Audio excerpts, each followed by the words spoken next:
Hello, guys. Once again, this is Jorge with homesforincome.com. That's homes and number 4, income.com, bringing you the best investment deals in the Tampa Bay area.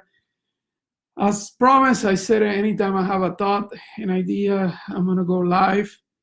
I figure that's the best way to create a video. Anytime that I'm inspired, I'm going to create a video. And that's usually the way that the video comes out good, when you're inspired and you're ready to talk about something. And it is something vivid, something that has happened to you recently. Get a lot of questions from investors. Should I buy the first property cash or should I do private financing? It depends. It depends, because what happens with private financing, as you know, is expensive. So you have to be very intelligent on how you use the private financing. So it's a great tool, but you got to know how to use it. So with private financing, just know that there's going to be a lot of closing costs. There's going to be a lot of things that are going to make it very expensive. It's designed that way because it's private. It's a private loan. So ideally, when somebody says to me, should I use private lending from the beginning? It depends, because if you have the cash to do it cash.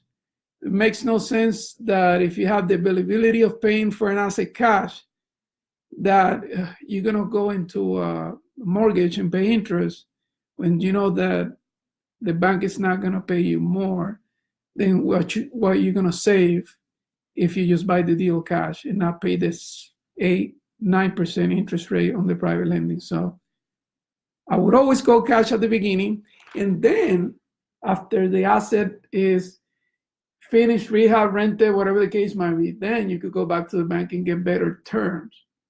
So a lot of people ask me that. So that's the short answer. If you have the cash, do it cash and then refinance, versus buying a property from day one with lending.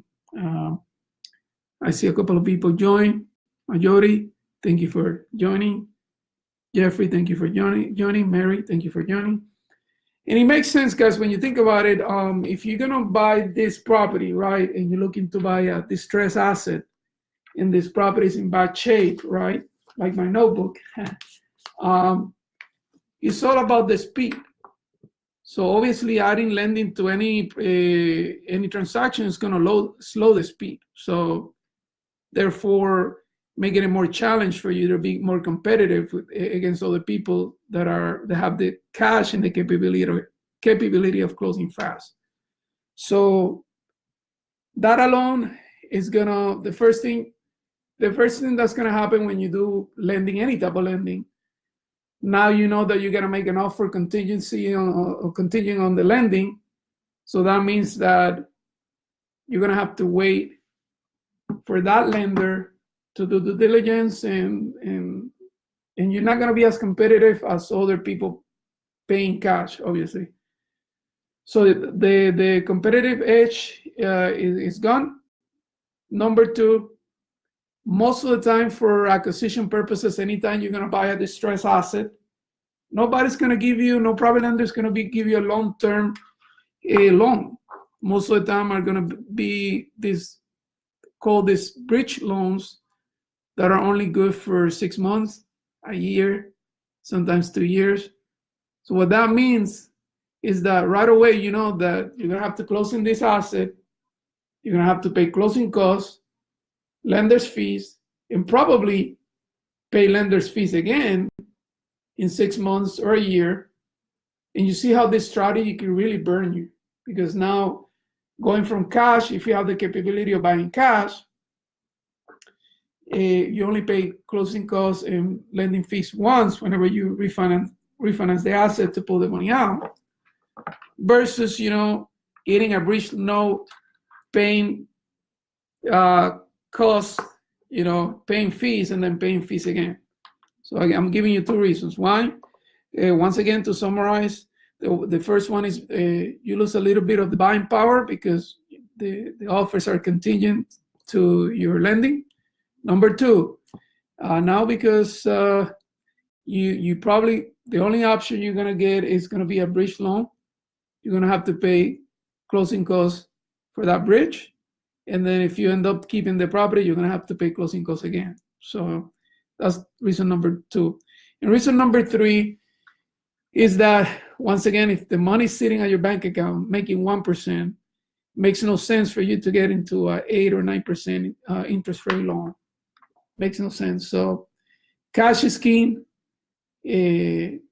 Now, there's people that have no option. There's people that have 30,000, 40,000. They need to get lending regardless. So if that's the case, you got to do what you got to do, but you got to be even more vicious when you're doing your due diligence, because now you got to make sure that you have enough spread to pay 10% in closing costs the first time around, 10% in closing costs the second time around, and then you still have an asset that makes sense. If it's a cash flow deal, is the total investment, does it still make sense? Because now I spent another $10,000 that could really hurt your cap rate, meaning the type of returns that you get. And if it's a flip, and if it's a marginal flip, then you know that there's another $10,000 that you're gonna have to pay for, and you're gonna have to deduct it from your profits. So that's pretty much in summary what I want, the thought that I wanted to present today. Like I said, ideally always go cash. If you have a good lender, we have lenders that could pull the money as quick as 30 days, get the property fixed, get better terms, get the terms, get your own terms, because after you close on the property, you have more time to demand. You're in a better position to demand from a lender. If you are in a rush because you need to buy an asset and you need private lending right away, then you're gonna lose that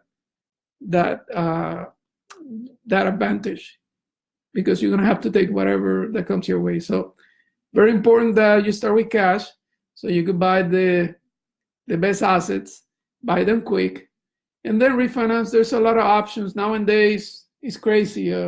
Been in this business for 15 years, and I've never seen the options that they're out there now. 7% for long-term private lending, no questions asked, things like that you didn't see in the past. So there's more opportunities than ever.